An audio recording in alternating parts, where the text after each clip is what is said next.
Hey guys, SeanB. Today we are doing a tier list for the Demon Slayer X Summoners or Collaboration unit, and it's been about a week now, so I've gathered enough understanding of each individual unit to place them on a generic tier list so you can see if you got the good unit or you're waiting for a buff in the balance patch in the upcoming 4 to 6 months, or if you're lucky, in 2 months you get a small buff. If you got a bad unit, don't worry too much about it because they'll be buffed in the future, and it doesn't really matter what I think about a unit, okay? If you have a good use for the unit, if you use it in your level of play, in whatever rank you are, you have fun, you use the unit, you kill something with it, or you support your team with it, it is amazing. Who gives a shit what I think? If you like using it, huge shout out to you. Anyway, starting off with the free-to-play unit, we have the Wind Gyomei, who's immune to defense break, AoE strip provoke, very solid unit for siege and maybe arena defense and maybe a bit of RTA if you're new to the game. So I think this guy is gonna be in the good tier. I don't think he needs a buff anytime soon. Everything about his kit kind of works together, and for early game he can be used in TOA, he can be used in arena. If you are mid to end game, he can be used to tank fire unit in siege. Being immune to defense break is an amazing ability. If they were to buff him a bit in the future, I would say the skill 1 can do a bit more instead of just a mini destroy in the skill 1. Now, let's take a look at the family that I have none of the unit, but thanks to the Guild Battle Research system, I have played with all of them, and I can watch replay from RTA in all different ranks as well. Starting off with Dark Nezuko. I play with this unit a little bit on my friend's account, and this thing is amazing. It is like Velagio plus Raok that has a stun. It is so good. It is amazing to play. So much fun. Endless combination with all the unit that I can even think of. If you have a good skill 1, you pair with her, then you can team up, and then she strip for you, and then she stun, and then she reduce your cooldown, she keep your team alive with cleanse and immunity. It is an amazing unit, and it has to be an LD5 because come to us as a greedy corporations. Surprise! What about the Fire Nezuko? I am a CC player, which means I should love this unit, but from what I see, she doesn't provide enough to be a last pick in a CC team, which she should be, providing the anti-cleanse and the attack bar and the stun. But the thing is, when you go with a control team and they're trying to hard counter you, they'll bring in Juno, Veramos, Josephine. And without defense break or any form of damage, she doesn't really kill them fast enough, and RNG will take over the moment you cannot kill them in the first couple of turns, and it is bad news. And I am an avid user of Bev, which means I love my anti-cleanse, I love my Layla and my Bev, so I know what this debuff is capable of. She need a bit more, some sort of damage or defense break so that all the unit can damage as well, or else right now it is really hard to use her properly. But if you own like speed lead, LD, defense breaker, then she will counter all the cleanser out there for you. Then you will probably use her a bit more than me. But right now, I'm gonna stick with Bev for my anti-cleanse and my pushback and my damage. If you don't have Bev, then I guess she's fine. I would say she's gonna be in the usable tier. Or if I'm gonna be honest, she need a small buff, okay? And then I think she's gonna be moving to the usable tier. Light Nezuko. If you are early game and you're fighting defenses without any strip or any CC in it, like Kakano, Vigor, Triana. Actually, Triana can sleep. But if you're fighting a defense without strip or control, and she get to move one time and she can then do a buff on, she's unkillable. It's very funny. I saw a clip on Reddit. Very fun unit. But the moment you move up rank a little bit higher, where people build defense with a little bit of strategy in it, with strip and CC, then she would die and never tank anything properly. I've tried using her, her damage is mid, and her survivability, not a huge fan. One strip, because if she doesn't attack, she doesn't get the endure buff, so she die instantly. So I think this one probably need more than one buff to be usable in the high rank. Water Nezuko, oh my god, I thought she was gonna be good, but once again, you have to move and then you get the shield. If you get control pushback, you don't get the shield, you die like every other unit. If you are stunned and you get a turn, then you literally lose health for absolutely no reason. Like, how does that make any sense? She creates a shield when she attacks on her turn. If she doesn't attack and get a turn, she loses health and die even faster. And when you use her to tank unit in siege, for example, right? People are attacking her. If you use her properly, unit that attack her are win unit, like Byung-chon or Fangyin. Fangyin can break her shield, no problem. Byung can strip her shield or stun her, and then she will not get the shield for another turn. And then when she revenge, and then she can stun, right? But their win unit, it is much less likely for her to stun a win unit. I'm sorry. She's gonna go all the way down. And because she's very similar to the Light Sister, she needs to be buffed like a lot, I think. Win Nezuko. This one is actually usable. It is very similar to using a Tion to buff Illusion, now with 101 base speed, which is more competitive. So I think she's usable. You have a speed lead like Miyang or Kakarno or Kamoon or whatever speed lead you want to use. Orochi, the Wind Ninja. And then you boost your illusion, you build your illusion very slow, big damage, boom, boom, boom, and then they all die, and you're good to go. That's pretty much it. Very solid unit. Has a very particular use. You can use her outside of that in a more generic setup if you want to, but she has a particular use and that make her usable. Is it like amazing? No, not really, but it's usable. So I would say she is usable. She won't get buffed. She's gonna stay like that forever. And the good thing is she's a 4-star unit, so a lot of you guys will get your hands on her. Not in a... You know what I mean, okay? She's a kid. What? Next up, we have her brother, Tanjiro. Dog Tanjiro. I have this guy. I think he is usable. Is he like crazy good? I think he's okay. I use him in my arena cleave, and he allows my Zyros to have no accuracy, but if your Zyros doesn't kill the enemy, maybe something is wrong with your Zyros, but it's okay. I think he's usable. He's probably one of the best AoE defense breaker in the game because compare him to Galleon. Galleon can land defense break with a 100% activation rate and then you have a 15% resistance check.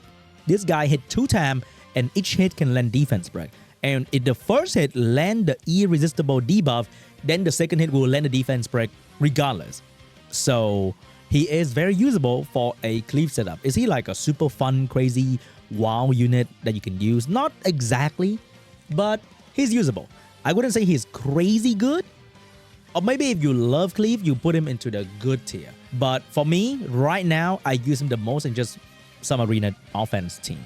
And if you have the Dark Choco Knight, then it does kind of similar thing, but this guy doesn't push back attack bar, so if your damage dealer is slow, the Dark Choco Knight can actually push back the enemy attack bar to make your unit move easier.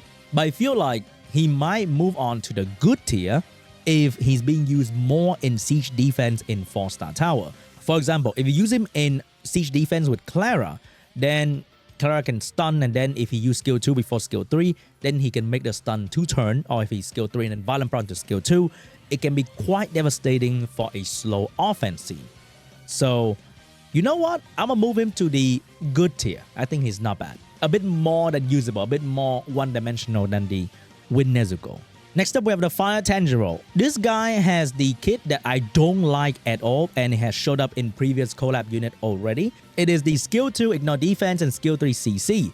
So you are always not sure whether you want to put more accuracy for the control or you want to put more damage for the skill 2. So it's a mix in between, and you're not really sure what to do. Do you want to do big damage or big control? And because he can do both, you're not sure what to specialize in. The damage is also not the most amazing. I would say he's in the usable tier. He's not bad by any means because he has a lot of utility in one unit, but I wouldn't say any of that utility is crazy good for now. Next up, we have the LD5 Light Tanjiro. AoE branding and self-healing after he does that, and then ignore defense. If you use him as a generic ignore defense, then I guess it's fine. The branding is good for setup, so it's kind of weird. If he brand and then your follow-up kill, then the skill 2 is not needed. If he brand and violent proc, then he might kill, but then you need to have an attack buff on him, and you need to have some accuracy to land the branding as well. So I'm not sure how good it actually is. And because you're going to be a glass cannon sort of with accuracy, it's going to be hard to use in RTA because they will snipe you, control you, you would die to any AoE damage. It's going to be tough to use. And if I want to use an ignore defense unit, there's so many single target good ignore defense unit nowadays that make this guy very hard to use. And remember, all these Tanjiro, they don't scale with speed. And in the current landscape, where everything is so fast and the speed stat is so inflated with the 10 years worth of rune farming. If you are slow and you are doing good damage, you need a lot of support. If you're fast, you don't do a lot of damage. So it's rough to be Tanjiro in Summoners War. I would say he's usable because the AoE branding can help you set up, and the Ignite defense for a light unit is a convenient way to use it to kill something quickly if you want to build an Ignite defense team.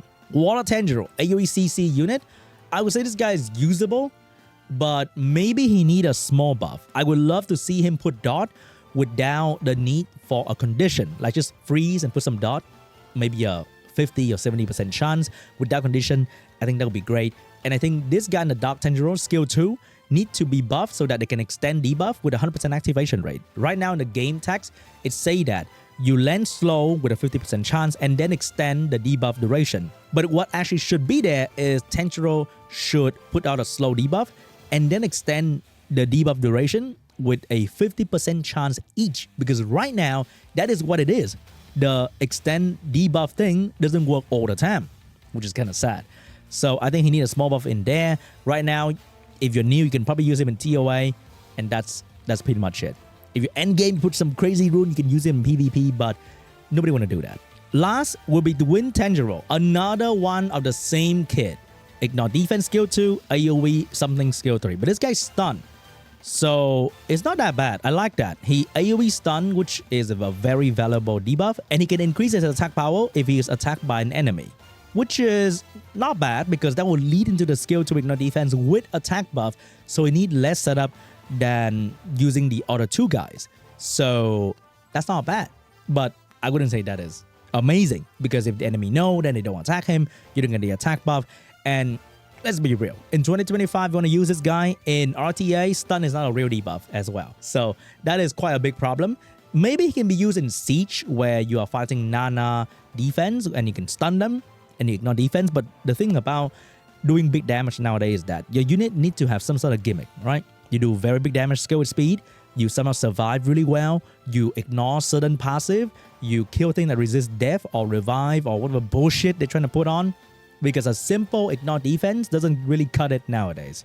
There are so many layers of protection that people put on a good defense or a good team to stop you from one-shotting them. And more balance patches and new unit release work towards that. You cannot simply cleave or kill people. Counters hate the playstyle because it ends the fight so quickly. Cleave CC, any sort of cleave is very, very hard to do because it requires a lot of setup. And on the other side, they can set up so many things to punish you for trying to have fun and cleave people. Gonna be tough for all the Tanjiro out there to try and kill people fast. On the other hand, Zenitsu is a very, very fun family. So Dark Zenitsu can AoE dot stun, and all of them skill 1 defense break. They all scale with speed, which is very meta, and they all do very solid damage. And they all have a skill that can kill Julian, Theomas, or thing that resist death. And if you are low health, he will suddenly one-shot you. Like below 30%, they just one-shot you, regardless of how tanky you are. That's what I learned from the comment section. So all of the Zenitsu, I strongly believe, are either usable or good.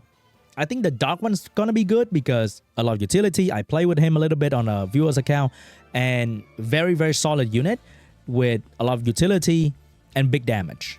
Far as Zenitsu I have, and I play with a little bit, I would say it is a convenient unit to kill things that resist death in siege defense.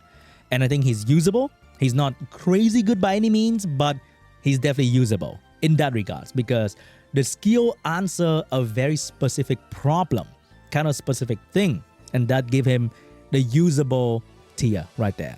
Light Zenitsu, same thing, usable, light damage dealer, skill with speed, defense break, has a skill of one shot, absolutely incredible unit that can be used if you really wanna use the unit. But I feel like all the 4-star Zenitsu that had a skill 2 that decrease enemy attack bar AoE can have a bit higher activation rate. I think that will be amazing. I think Water Zenitsu will probably float to the good tier because he can also increase his own attack bar, because when a skill 2 stun, then he can gain some attack bar if he attack the unit again. But I think it'll be better against a less enemy situation. When there are more enemies, then your attack are kind of spread out, but when there are less enemy, then he's gonna be quite devastating. And because they're all immune to stun, they're pretty fun to use. And Wind Guy is gonna be in a good tier as well. Oh, but I think the Wind Guy is better than the Water Guy though. Okay, I'm gonna move the Water Guy down. I think the Wind Guy is great because killing him is gonna be hard. He can't be stunned. He's a passive that allows you to survive better. And once again, very solid damage, very fun to use. So he's gonna be next to the Dark One as well in the good tier. Lastly, it's gonna be the Pigman, like how you guys call him, Inosuke. The Dark Inosuke is gonna be in the... I would say it's gonna go all the way down. He cannot lose attack bar, but he can still be stunned and defense broken and absolutely shit on if you use him in RTA. If you use him in siege content, then he's okay. He doesn't really provide crazy value to the team with a stun and AoE heal block. He does do a bit more damage than usual because of the passive, easier to build as well. But I think he definitely needs buff to be viable in the current landscape. Because if you use him on offense, he will be stunned, defense broken, and die. He's a dark unit. Every LD damage dealer is not that easy to use in Siege. I like to use elemental damage dealer because you increase your chance of not getting attacked by the enemy. Being light and dark means you are more likely to be attacked by the enemy. One defense break and suddenly you are the target. But if I use the opposite element to attack the enemy, then even if I get defense broken, then I will not instantly be the target of the enemy tank. I don't like squishy LD damage dealer that doesn't have like a survivability gimmick. Fireboy. This guy doesn't get debuff very easily, but that doesn't mean he will not get debuff. He's like Nyx in one unit, but he doesn't have the attack bar, he doesn't help the team, and he can still be debuffed if you're unlucky. And if you get debuffed, then it negates the whole gimmick of the unit that can't be debuffed very, very easily. So not a huge fan of this guy because every replay I watch, he get control. Like people pick him into control team and he still get control. So it's just a bit more RNG for the enemy team. But if they have a good team and they cycle turn around you, eventually you'll be control. And if he doesn't get control, his skill would provide maybe a stun, maybe a heal block. To a control team, heal block is like, who cares about that, right? So not a huge fan, maybe need a small buff. Like Inosuke, 100% in the amazing tier. If you're not doing RTA, he's set up for you to kill things with revive passive that rely on cooldown. He set up defense break for any cleaver out there. He's a secondary defense break setup for single target damage. Solid unit overall, LD5 as well, which means good base stat. He awakens to accuracy, which means you may not need to build accuracy slot 6. You can build him more tanky or more damage and have a good slot 2 and artifact to make sure he has high accuracy to provide the setup. So very, very good unit. And he's going to be next to Nezuko right there. Water Pigman. All right, this guy has a speed lead in arena and he can strip without touching the enemy, which means he will not trigger Vert, more Ragdoll, all the other bullshit that can cut in between. So he's going to be in the good tier and having a speed lead for arena, you can always find a use for that. And he gain a turn to defense break to set up for whatever follow-up you have. Let's say if you have a Julian or a shower to move after him, utilizing the defense break to one shot, that's going to be a very, very solid moment for a single target snipe right there. Very good unit. Wind Boar Guy. He is an anti-revive wind unit. I actually don't dislike him that much. I use him a little bit and honestly felt kind of okay. I think he can be used against Nana meta, which is very popular right now, or Tyrannus meta, and the anti-revive is going to really help him shine and find a specific use in the PvP landscape in Sumoners War. Alright guys, this will be the final look at the balance patch. Honestly, if I were to be very brutally honest, I would put all of these into the one small buff tier. That will be amazing. Like, I'll put all of them right here because these two has a very niche but solid use case. These are like, I can use them, but do I really want to kind of vibe? And I think they can all be buffed a little bit to be a bit stronger. That would be very nice. And then the last tier, oh my god, please help them. But hey, we still have units from previous balance patch up until today are still forgotten, garbage, nobody use, nobody care about them. So there's gonna be a good chunk of this that come to just conveniently forget because they accidentally make the best one out of the collab being LD 5-star. I really wonder why. Anyway, guys, thanks so much for watching. I hope you got the good unit. I hope you enjoy your unit, and I see you guys in the next one. Bye-bye.